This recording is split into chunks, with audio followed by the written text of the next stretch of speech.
All right, so we can get started. Thanks everybody for coming to the Marine Science Seminar. Happy to introduce our speaker we have virtually today, Dr. Kourafalou. She is a professor at the Department of Ocean Sciences in the University of Miami, the Rosenstiel School of Marine and Atmospheric Science. Her background, she has a bachelor's in physics from the University of Athens in Greece and got her graduate degrees in physical oceanography from the University of Miami. In her research, she has really pioneered the field of oceanography of marginal seas, and she's worked in the Mediterranean, the Caribbean Sea, as well as the Gulf of Mexico. And her research is very interdisciplinary, connecting the physical circulation with biological productivity or oil spills and all types of other things. Billy has taken on leadership roles in some large international science programs like Ocean Predict and Coast Predict, which focus on global and regional ocean forecasting. Coast Predict in particular is part of the UN Ocean Decade that's going on right now. She has a very impressive record for research with over 100 publications, and her group is currently focusing on problems in the Gulf of Mexico, the Straits of Florida, and the Greater Caribbean Sea, and that's what we're going to hear about today. And I'll mention she also has a strong record for leadership in promoting diversity and inclusion, and she was recently given an award for this from the American Council on Education. So with that, we will let Billy share her screen and share the seminar. Thank you, Chris. Thank you for the invitation and for the introduction. Of course, I would have loved to be in the same room with everyone, but I trust we'll have a very nice interaction anyway.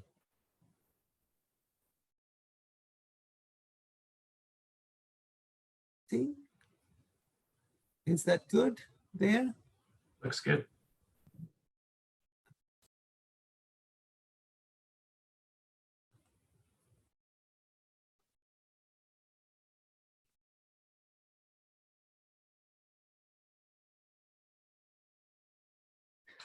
Okay, let me stay at this first slide for a few moments and with a little introduction. My interest in oceanography comes from the coastal perspective.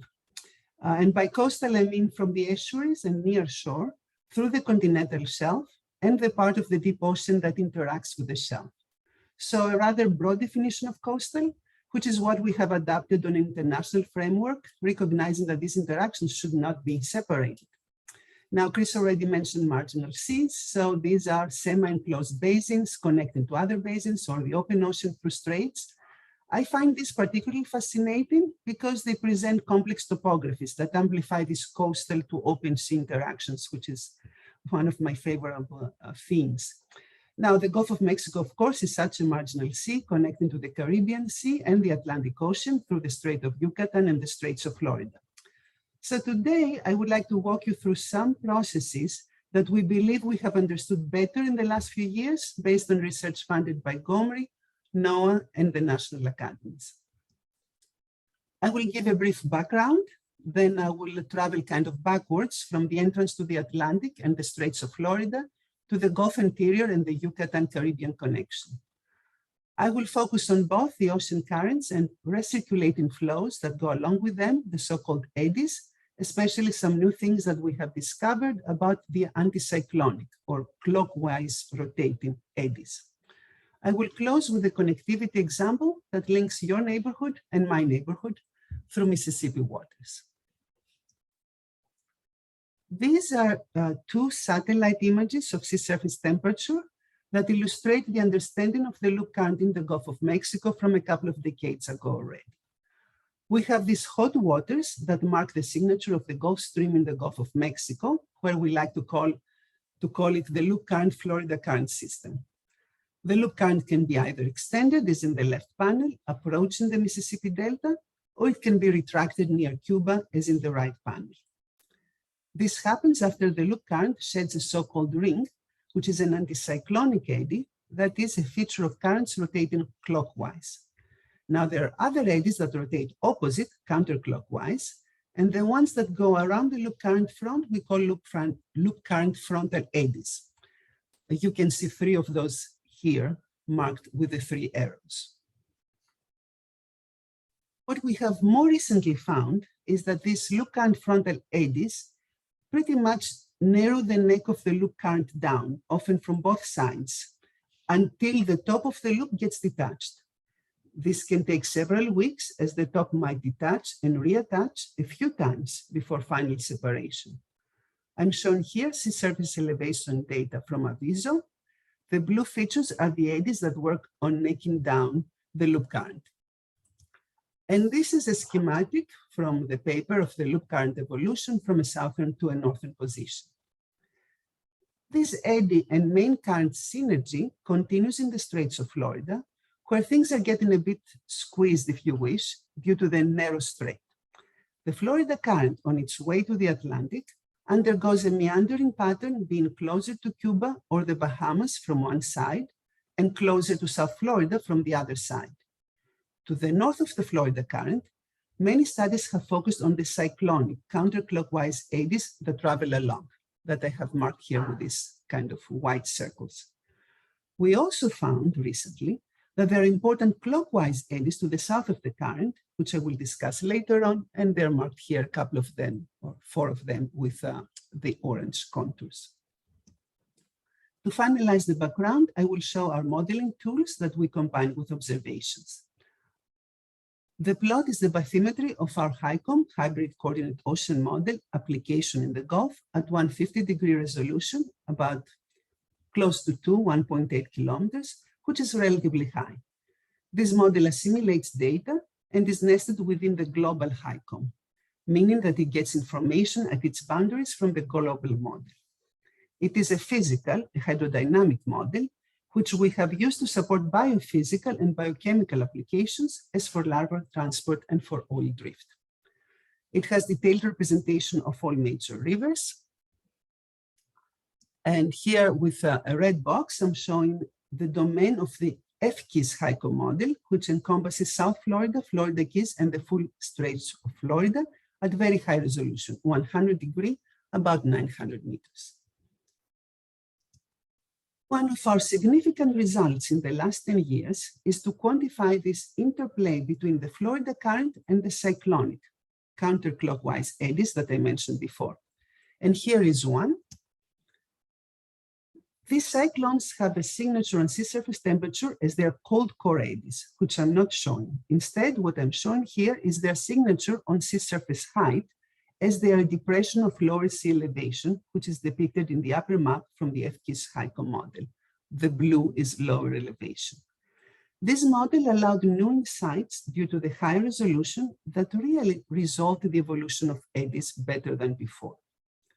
For instance, we could explain for the first time how some of these eddies can form locally near the Tri-Tortugas and the Lower Keys, rather than entering from the Gulf as many do. And they have a signature on ocean color imagery as the plot at the left. Well, now you might say, why should we care so much about these eddies? Well, many things happen as they travel through the straits.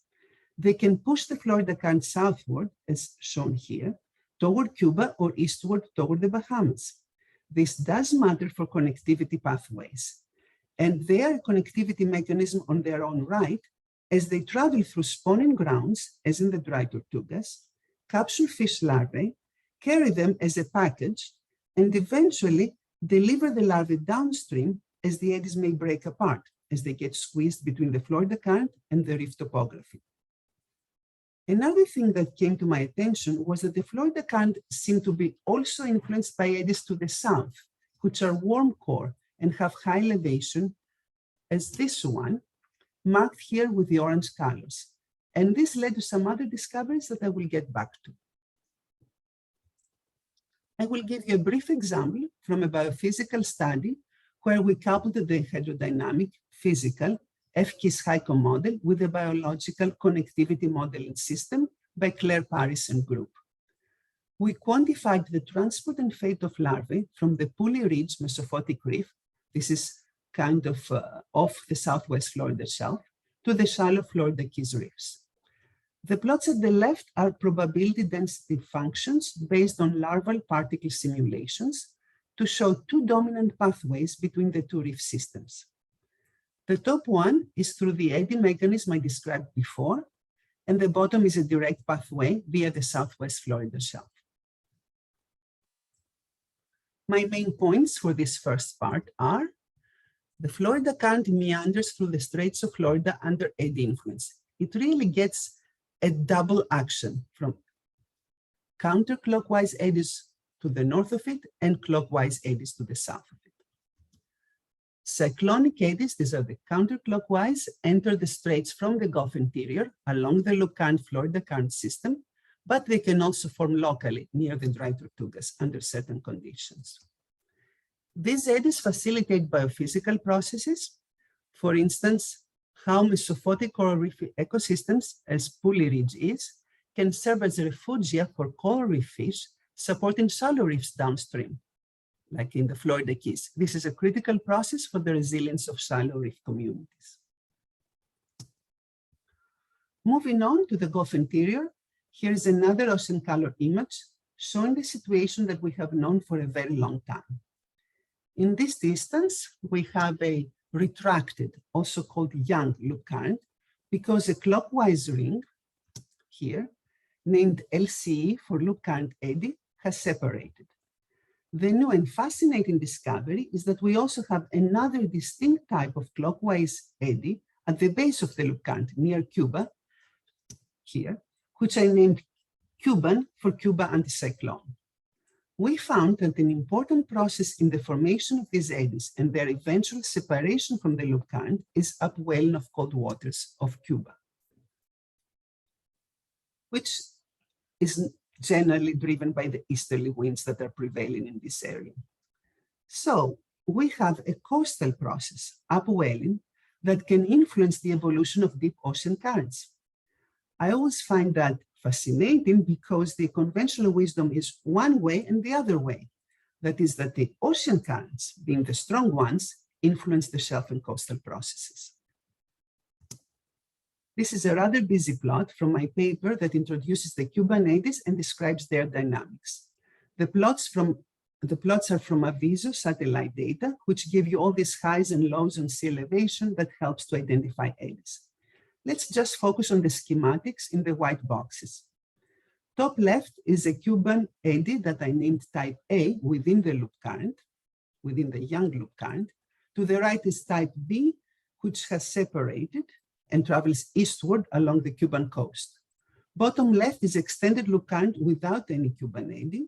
And to the right is a case with two Cuban eddies, both type A and B, meaning that one is within the young loop current and another one has separated and it's moving eastward.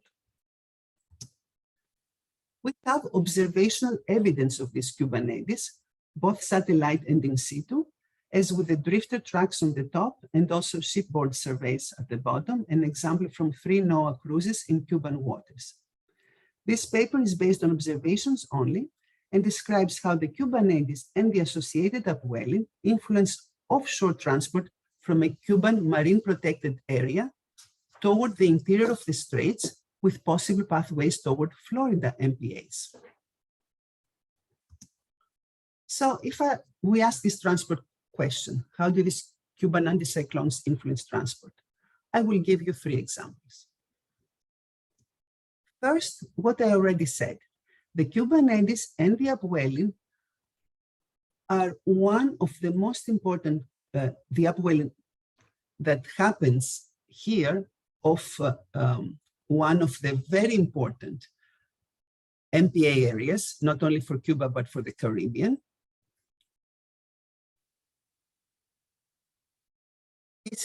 Here I'm showing through GIRST data on the top, but we have various ways to identify upwelling. So it is shown from this high resolution SST data. On the left, it is shown from ocean colorimetry because these upwelled waters are higher in content, so they show with brighter colors. And as I mentioned before, we had measurements in situ and from model simulations. And with all those combined, we could trace offshore pathways. The example is with particle experiments, where we seeded particles in the Cuban eddy area in the absence and in the presence of Cuban eddies. When Cubans are not there, as in these two cases, the particles are quickly advected in the Atlantic Ocean. The colors are number of days. Blue colors are just a few days. When a Cuban eddy is present, as in these two other cases, particles stay within the eddy for several days and have a substantial delay in their trajectory through the straits and toward the Atlantic. This is part of a study to show the role that processes within the Straits of Florida play on the Gulf Stream evolution. And my final example is from a very special particle, quote unquote. I had been intrigued by the efforts of marathon swimmers to cross the straits from Havana to Key West. I read about a failed attempt by Diane Nayad, and I looked at the circulation during her attempt and saw a big Cuban eddy just near Havana with onshore flow, exactly where she was starting from. I got in touch with her after the fact, and sure enough, she had felt these currents pushing her back toward the coast as she was trying to get offshore. And she eventually had to quit. This started a collaboration with Diana, and I'm happy to say that she even mentioned how useful ocean forecasts can be in her book after she made the historic passage. At the bottom, you can see her trajectory in red, these little red lines, over the model sea surface height, where we helped her take off before the Cuban eddy approached. Marked here with CA, you see it ominously trying to enter from the left. And she then got a nice final push by a counterclockwise eddy near Marathon Key to finish the swim, which was pure luck. The top is from another swimmer, Australian Chloe Cardell, whom we also helped, and she was doing fine, but had to quit due to jellyfish stings. We got a nice write-up from Science News. Now you can see at the bottom, let me see here, that Diane Nayad had a special mask made to fight off the jellyfish. And below, she's greeted as she touched lander. I have to say that this was a big news item as the first person to make the crossing as a free swimmer without a shark cage, that means.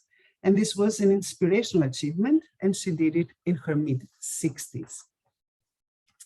So the main points in this part are that a new mesoscale feature has been identified and studied in the southeastern Gulf of Mexico, the Cuban eddies, Cuba anticyclones. Cubans influence, of course, local circulation over the northern Cuba coast, but also regional circulation. This is the important aspect, the evolution of the loop current Florida current oceanic system. Upwell and offshore transport of upwelled waters off northwestern Cuba appears associated with the evolution of Cuban eddies.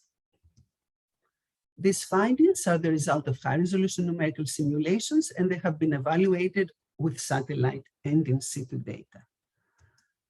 And just a note that forecasts of connectivity and transport in the Gulf of Mexico are influenced by circulation processes in Cuban waters, implications, fisheries, and oil drift forecasts. We have a paper on the oil drift part that I'm not discussing today.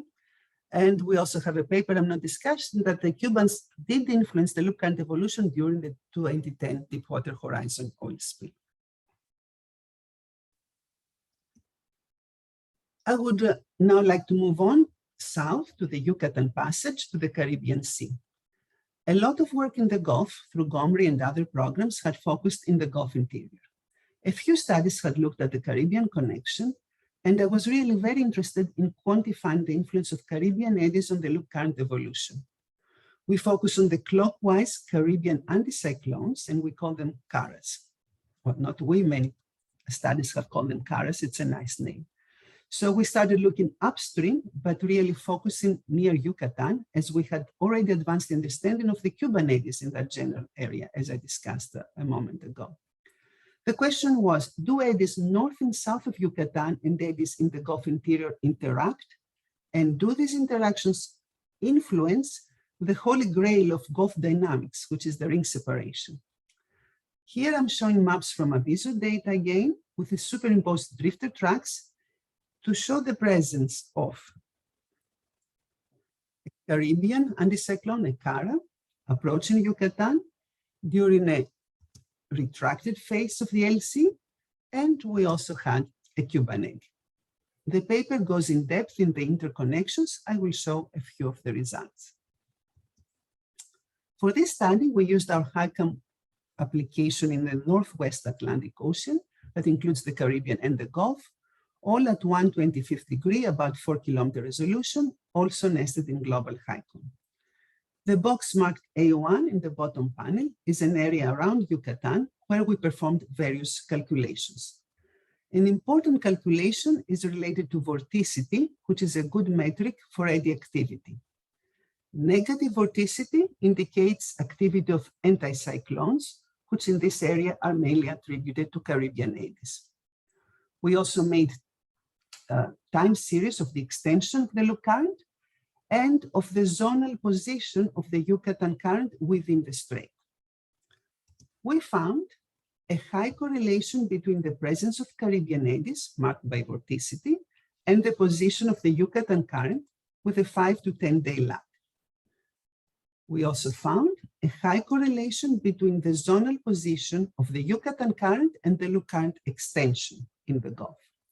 These are very useful results that help us understand connections between observations of the Yucatan Strait and loop current evolution, and also offer a metric for evaluating model predictions in the Gulf. This is an example of a Lagrangian method, the geodesic analysis, which we use to quantify eddy evolution. Lagrangian methods are objective, meaning observer independent, and they provide the eddies that have a coherent core, plus allow to characterize them and follow them as they transform from eddies to filaments and possibly interact with each other. The animation shows the evolution of a Cara detected as a coherent Lagrangian vortex using the model surface velocity.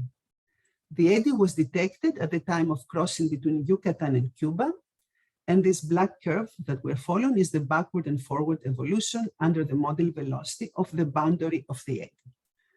Note that the water that forms the Cara ends up being part of a Cuban eddy.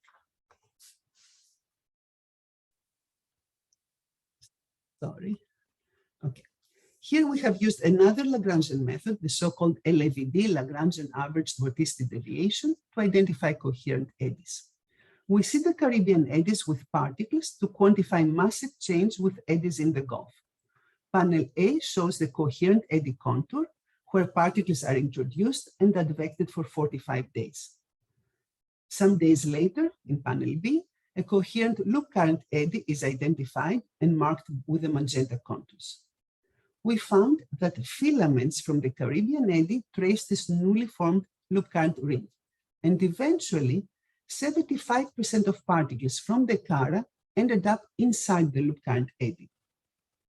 We also found that the ring detachment was associated with increased flux of anticyclones in the Yucatan area, while low Cara activity was associated with extended loop current. These are results from the recently completed dissertation by my former student Nectaria Dangano, and she's about to submit the paper. In summary, we now have a more holistic view of the mesoscale eddy field in the Gulf of Mexico and its periphery, marked here on one more map of Aviso data. We have the well-known and well-studied clockwise LCEs, loop current eddies, and counterclockwise LCFEs, loop current frontal eddies. But we also have important players that only recently got the deserving attention, namely the Cubans, Cuba anticyclones, and the contribution of Caribbean anticyclones, Caras, plus one more type of eddies that I will discuss in a moment, the West Florida anticyclones, WFAs. So we have expanded the view of the loop current, which previously only included the induced shading of loop current eddies that travel westward, to add the Cubans that detach and travel eastward along the Cuban coast, and the WFAs that detach when the loop current attaches itself on the Southwest Florida shelf and travel northward, pretty much along the shelf break. So here's my WFA parenthesis. The WFAs had escaped attention until recently. Here is an example of their signature in sea surface temperature. There. As they detach from the loop current, they bring warm waters over the shelf and over the reefs, very important, near the shelf break, as they travel northward.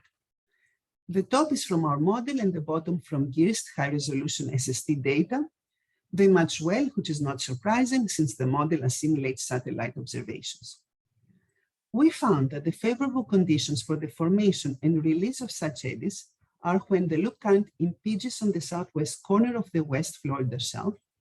And I will show here currents from one of our 3 moorings during this study. The moorings are marked with red dots on the temperature pictures on the left. This one is from the Pulley Ridge.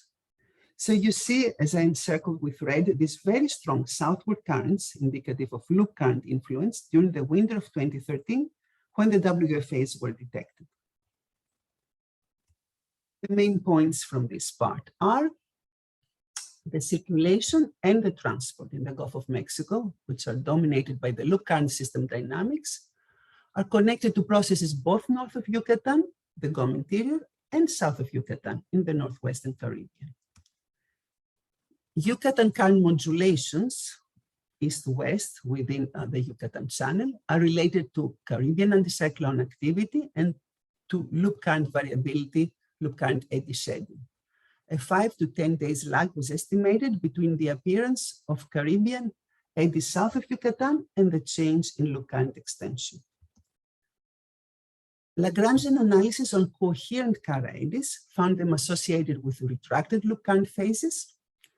Eddy-to-eddy transformation is possible through filamentation, as when a Cara feeds into a Cuban anticyclone at the base of the loop current. Extended loop current phases were associated with low Cara activity at Yucatan. As Cara activity resumes, meaning more and more Caribbean anticyclones coming, this can facilitate loop current eddy detachments through inflow of coherent anticyclonic fluxes.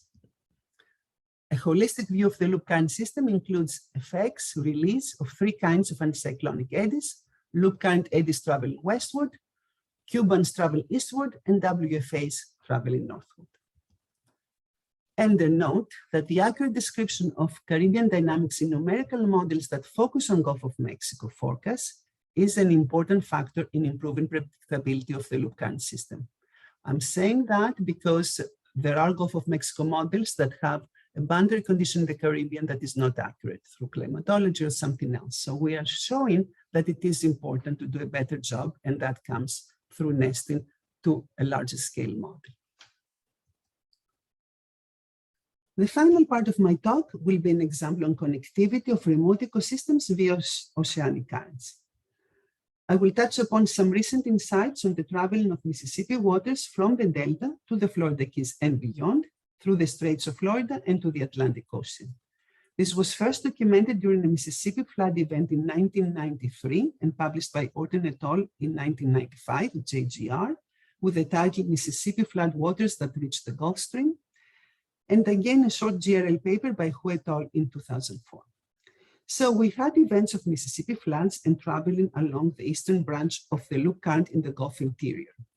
We extended these studies in 2014 to include many cases under different conditions of loop current and eddies.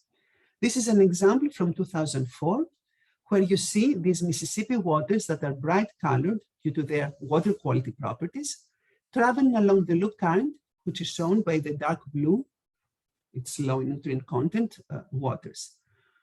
We also showed salinity measurements from around Florida Bay and the Florida Keys at the same time that document the impact that low salinity waters of Mississippi origin, which are also high nutrient content, have on fragile remote ecosystems as the Keys reefs.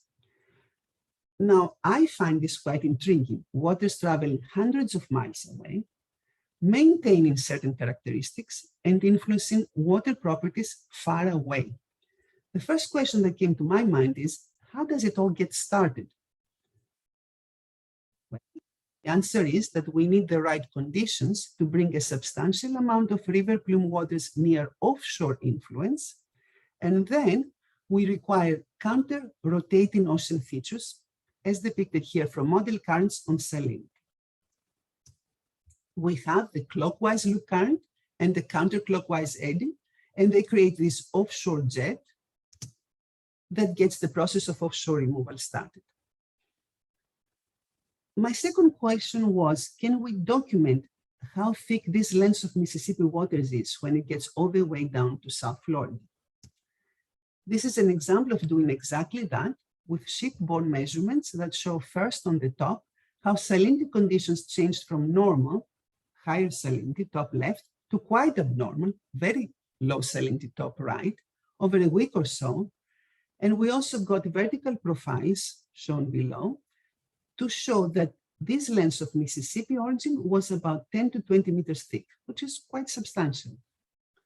The very interesting aspect of the 2014 event, which deserved the paper, is that it took place under normal discharge conditions, closer to climatology rather than a flood, and the pathway was along the West Florida shelf break.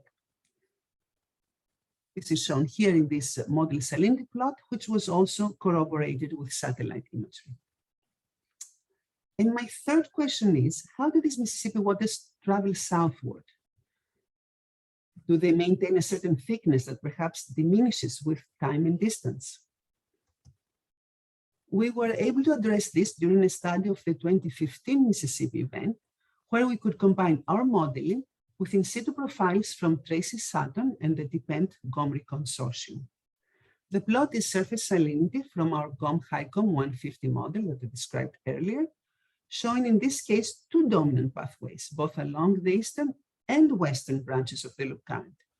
The black line marks the extended loop current, and the white circles are various cyclonic eddies around, counterclockwise eddies.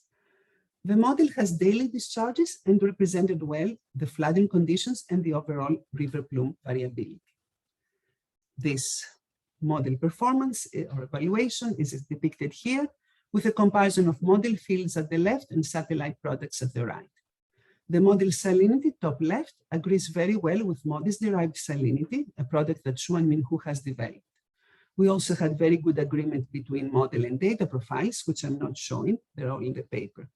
This is very satisfactory because the model does not assimilate salinity data, and it's really very hard for a model to get salinity fronts right in such complex environments. The bottom panels show the overall distribution of the loop current and eddies from model at the left and satellite imagery at the right.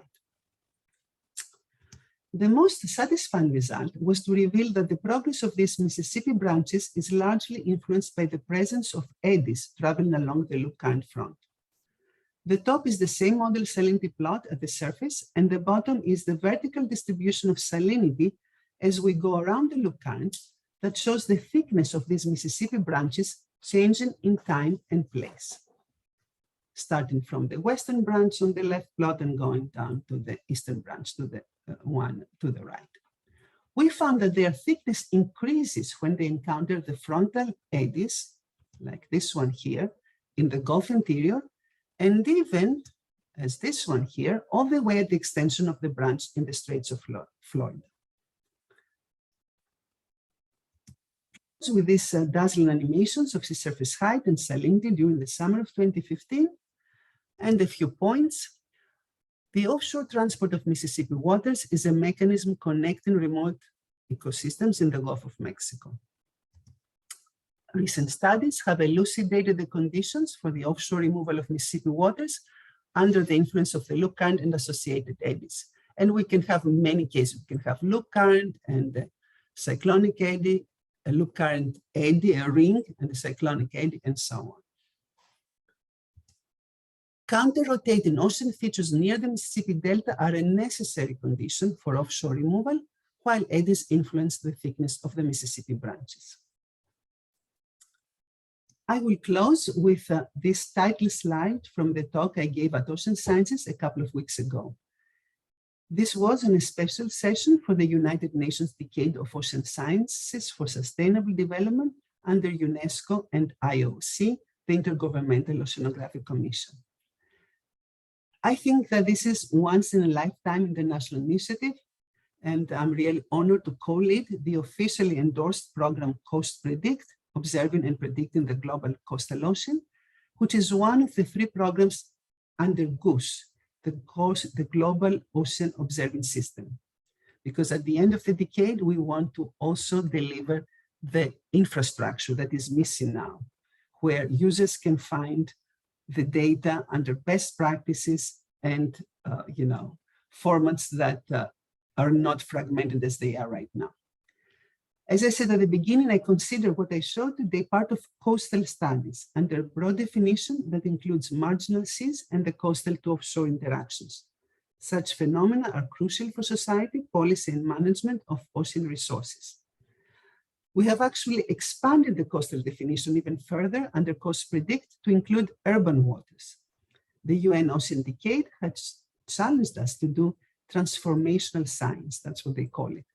And we believe that expanding to urban oceanography, as in coastal cities, is transformational. We have also been inspired to combine observations and modeling and study co-design with stakeholders for solutions that benefit society.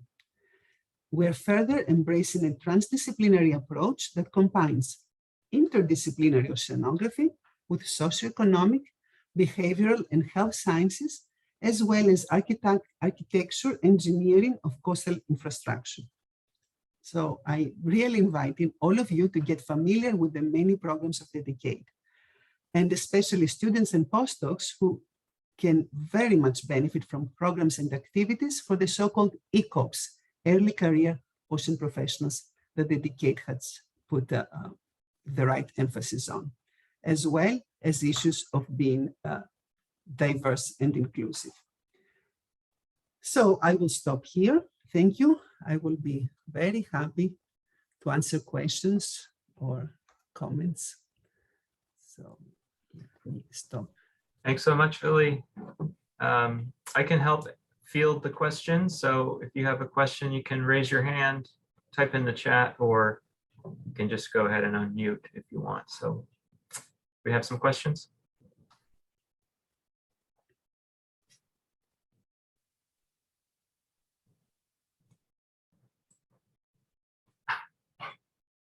I have a question. Sure. A really great presentation. So first of all, well, I have a connected multiple question within one question. The first one is about the model configuration. So in order for the model to be accurate, I mean, obviously you have multiple different versions of HICOM, the ATL HICOM, the FL HICOM, the one for the Gulf of Mexico. I was just curious if these are somehow interconnected through boundary conditions and feeding each other or feeding off of each other, and also the atmospheric forcing, like what atmospheric forcing that they rely on, and if you like experimented different atmospheric forcing conditions and found an optimum one, looking at all your validation efforts, that one atmospheric forcing actually leads to more accurate ocean model results. Yes, sure, thank you. So yeah, some different attributes. Our Gulf of Mexico, full Gulf of Mexico HICOM, this has the same domain as the NRL, Gulf of Mexico HICOM at 1/25th degree resolution, which is available publicly and many people have used. So it is apart from the double resolution, we have some other attributes, like in the area of the nested F-keys model, where we had a lot of new bathymetry around the keys and so on. So we have ported all of that. We have also done different work in terms of the river plume dynamics. We used to have a Northern Gulf of Mexico model that we used for Mississippi plume studies near the Delta, and did a lot of work on HICOM to have the plume dynamics represented. And also, as I mentioned, the daily flows, and it's all the rivers, not just the Mississippi and so on. So we ported all of that knowledge in our Gulf of Mexico HICOM, and this is why I believe we did a really good job about this study where we had data in situ data. Now, the FKIS HICOM, which is our highest resolution, and that has been running since 2004. So we have this wonderful high resolution archives since 2004, and we're also doing forecasts. This has been nested in the NRL's GOM HICOM. I should say we've had a long-standing, fantastic collaboration with NRL, colleagues there. So we did, so that is that one. And our GOM HICOM, as I mentioned, is nested in global HICOM, and the same with the North Atlantic HICOM is nested in global HICOM.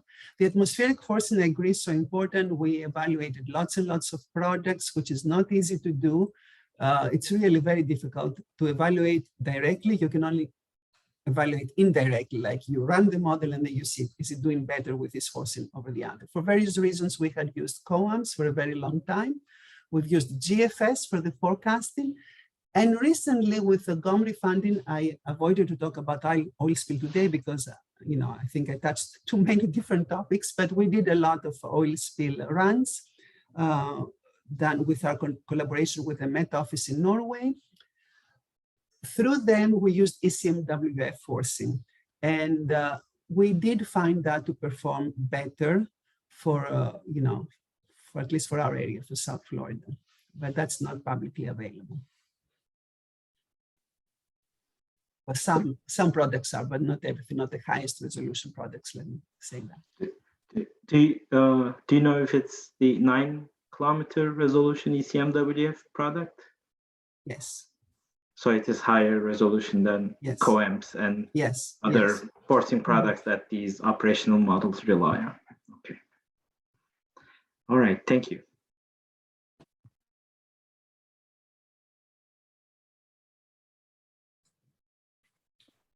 Hey, Chris, I have a question. Sure. Hi, Willie. Thank you Hi. so much for the fascinating talk. And, I'm not a physical oceanographer, so I don't know very much. You focus a lot on the anti-cyclone eddies. What's the role played by the cyclone eddies? Well, I tried to, to be fair on both. I did say that I will focus on the anticyclones because, we had some, let's say, new discoveries on those, but I didn't mention the loop current frontal eddies, those that go along the loop current. I showed how they enter the Straits of Florida. So they play a role there, but also I showed that we have local development, and that was not known in the past. When the loop current kind of impinges on the Southwest Florida shelf, it really closes the entrance of the Straits. Nothing can enter, no eddy can enter, but under certain conditions, including having some cooler waters coming from the shelf to get a cold core eddy started, we have local formation. So those play, of course, a big role. Particularly, I showed from a paper, and other studies have been done in how these eddies work to impinge, to come around and neck down the loop current. They struggle, they come from both sides, most times, sometimes even from one side, and they start to working on narrowing and narrowing the neck of the loop current and then forming the loop current eddy. So a big role there. I wanted to emphasize these processes in the south part of the Gulf because those were not as well known, and show that what happens there also has an impact. There are many, many processes that come into a loop current eddy separation, right? We know that.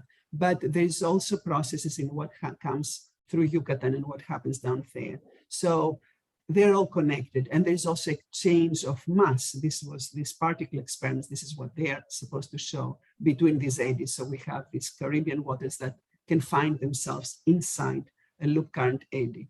I would imagine that this is important for the biology. So, so they, of course, they're all. Now we found when we did the coherent eddy analysis for the Caribbean eddies that the anticyclones outperform cyclones from the Caribbean side in terms of coherence, meaning that they really have a well-closed, well-defined core, and they are stronger, larger in amplitude and stronger.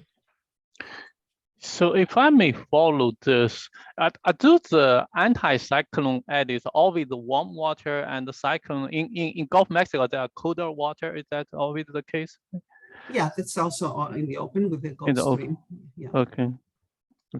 And now I mentioned, since we had senior biologists, that was, for the biology's sake, They're very important, at least down here, for the cyclones, for the larval transport. We have several papers. When I say we, you know, several other people.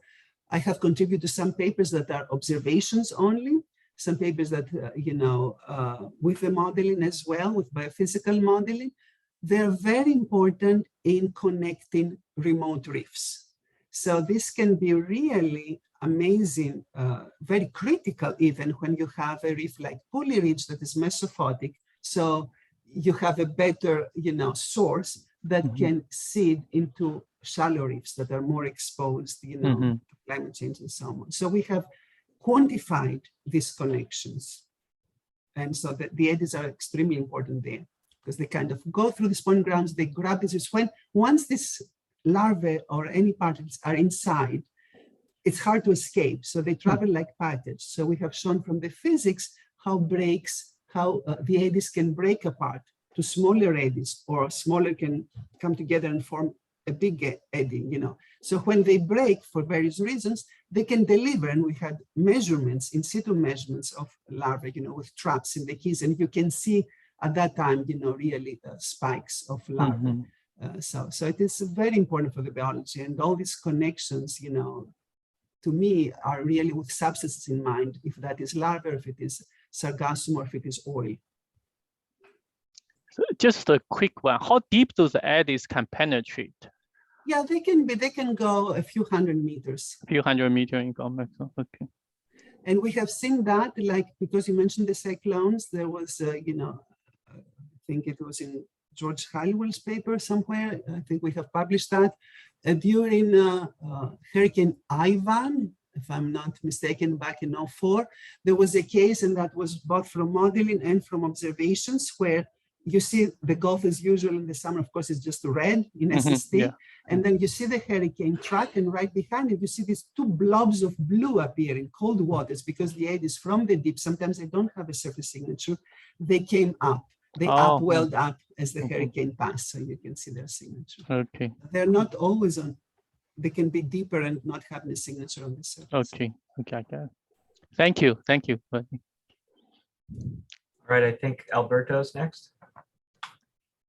Yeah, thank you really for the interesting presentation. I wonder whether you have done any sensitivity studies for the bathymetric information that you used in the model, because we know that our knowledge of the seafloor is very poor. And I wonder what would be the impact of improving the bathymetric knowledge, and whether this played any role in your studies. Yes, of course, excellent question. My agony on bathymetry was when we did the high resolution around South Florida, because, you know, we have the keys, we have the passages, and it's very hard to do justice. And I did want to have some exchanges with Florida Bay back when we got started in 2004. It was the Everglades restoration. We were doing all kinds of things there. So I merged, of course, you know, we had started with what NRL had, and I merged with NOAA data to the best that we could.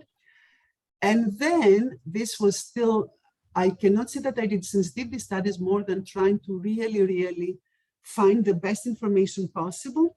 When we decided, we had this Pulley Ridge study, we had 3 moorings, 2 in the Dry Tortugas and 1 at Pulley Ridge. So from previous studies when I was trying to compare to mooring data, I was aware that we could not match the positions well, because in areas of, you know, for the observational people out there, you put a point of measurement and you assume, of course, that you learn something for this area, and that's the best you can do, right? Well, that works very well if the flow field is kind of homogeneous, but we have shown that, and it is terrible headache, that in the Dry Tortugas, you go a little bit further away and you have a totally different flow. So, and also people try, you know, I have been chief scientist, I love being out on the field as well. They love to choose an area where it is smooth, right? To put your mooring. You don't want, you know, you want to put a little bit of a flat area. Well, that might not be, that might be a little bit of a protected area for the flow and not the most representative. So we did really, we got the best maps possible, trying to decide where to put these moorings. And that was the most sensitivity analysis I have done, really looking at different flows from models and so on, and to try to be in an area that it was more homogeneous. So that we are exactly, we are limited by the information that is available. Now, through the decade, there's a lot of discussion on the mapping of the seafloor. I think exciting things will be coming, and the model should definitely take advantage of that, and the observations for that matter. Yeah, I think it's a good call for all of us to contribute every single information that we hold on bathymetry for the common good. So people well, sometimes this is the idea of our program being, and we're so happy to be one of the Goose programs, right? We have observations, we have models, but also is how it is all delivered, how to put it all together, you know, rather than being fragmented. So that is very important. Thank you. Okay, Martin. Yeah, thank you so much for the presentation, Lily. Yeah, my background is more in internal waves, and I don't know much about the eddies, or although I'm starting to look at wave-eddy interactions. I have a question. So maybe it's more a general question. Can we now predict, say, how far the loop current will extend into the Gulf and when a loop current eddy will form? Are we now able to better predict that, or is that still an active topic of research? Oh, yeah, we're definitely better predicting it than we were in 2010 when, you know, the oil spill happened. That was kind of a wake-up call to evaluate. And, you know, if you all remember that time, the formation of Eddie Franklin, and is it going to separate? Is it not going to separate? That was so crucial for, you know, for so many, because that would mean that if, you know, if the oil spill would come all the way down to Florida or not. So, you know, at that time, actually, the NRL GOM-HICOM model was already performing. And after that, they made it public, which was so useful for many studies. Before it was more of an internal, you know, research item. So a lot has been done since then, and a lot of programs, a lot of activity. There is, I mentioned our funding from national academies. There is a big modeling effort under that UGOS, the Gulf of the Predictability in the Gulf of Mexico program, and so on. So there have been progress. What I was trying to illustrate is that in order to do a better job in prediction, you need to understand the dynamics better as well. So it is always R&D, you know, in terms of understanding. And I think we have also made some advances in understanding what is important to put in there. And because through this NASEM program, actually, and others, there is effort to do more observational studies in the Straits of Yucatan, okay, with HV radar and other moorings and so on. A lot had been done before from our Mexican colleagues, but, you know, to continue that. To me, it is very intriguing to show if you can kind of have a heads up, and we are showing a 5 to 10 days heads up of, you see something happen at Yucatan, and you can say what will happen later, you know, with the loop current. So I think we're doing better. It's still, obviously, as always, a lot to do more. And it is even empirical, you know, because we understand better. For instance, if you look at the loop current, if you see, you start seeing that some of these eddies start, you know, narrowing down, they start working on it, you have a good indication that something might happen soon, but it might, you know, detach and reattach again, which is, you know, you cannot tell it empirically, obviously. So right now, the best we can do is a few days forecast, right? You know, some people are trying longer term, but it's challenging. So the answer, the short answer, going a long way, is yes, we're doing better. Can we do even better? I think absolutely. And since you mentioned internal waves, I'm only going to say that, yes, I showed eddies, but in this thing that I was describing before about the larval transport and how the eddies are important, we have found that, and has been work on internal waves. So it is a combination, because also it can be with this boost through the internal waves that we can have a larval settlement events as well. But we found a synergy between the eddies, and eddies actually facilitate this internal wave action. So I will leave it into that. Right. Yeah, they trap the inertial waves. Yeah, the anticyclonic ones. Yeah. Thank you.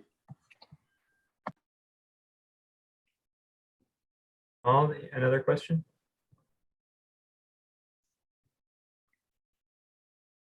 So if anybody else would like to ask a question, I already asked one, and I'll be happy to listen to a question from someone else. Jerry did raise his hand. If you want Yes, to go, Jerry. sure. Yeah, so hi, Billy, that was really a great talk. Thank you. So the thing that strikes me that great example you had of the plume coming out of the Mississippi River and propagating all the way down to the dry tortugas and being a clear signal. Is that wow, that happened once, or do we have like multiple instances of that being a thing?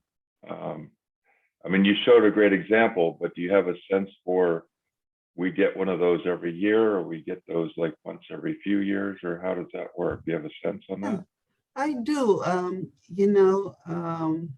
Well, first I want to say that in the 93 event, that was kind of the first that, people published on that, really, they saw, and this is why they made the claim that was off the, in the Atlantic, but unfortunately this part was not published, but people were on a ship and they saw off Cape Hatteras, they saw something abnormal, like what is this? Where's this water from? So through satellite imagery, and that was early days of satellite imagery, they traced it all the way. So there was already a sense, but at that time, people thought this was a freak event, like totally like once in the century.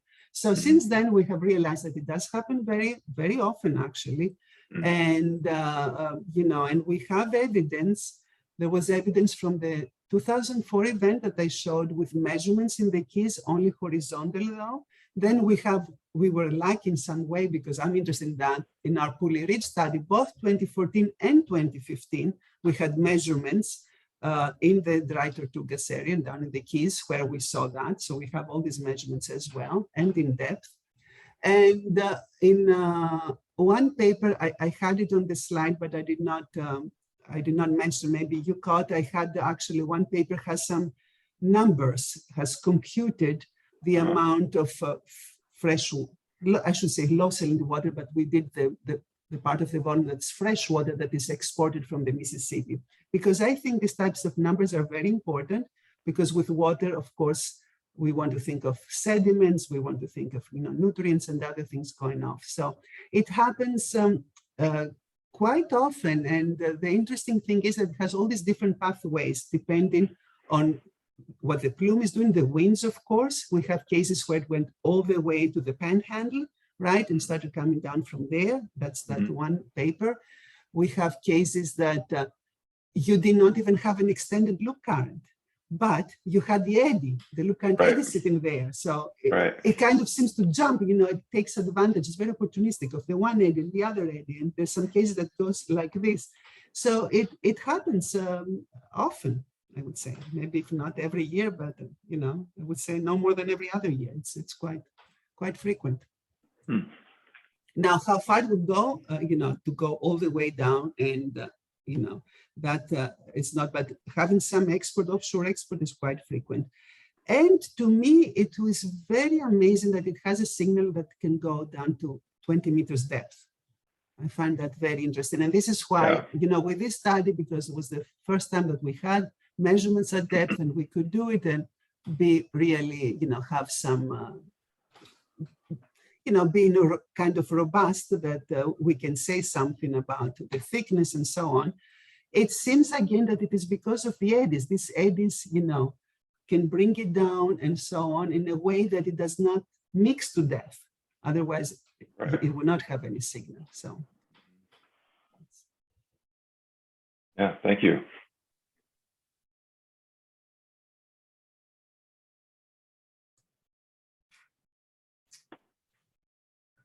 Anybody else? Can I still ask my question? Sure.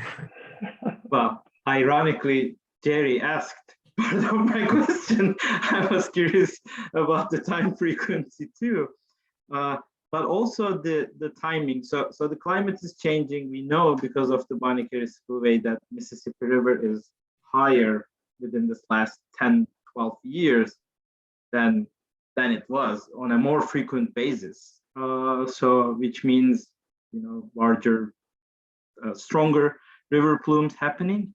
So but those events happen usually in springtime. So the events that you are looking at, is there a time of the year that it's usually happening? Is it like towards summer. Yeah. Okay.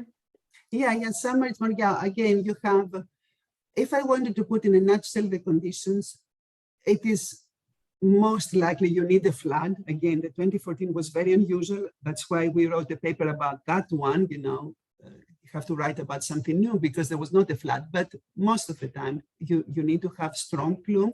You need to bring it a little bit east, right?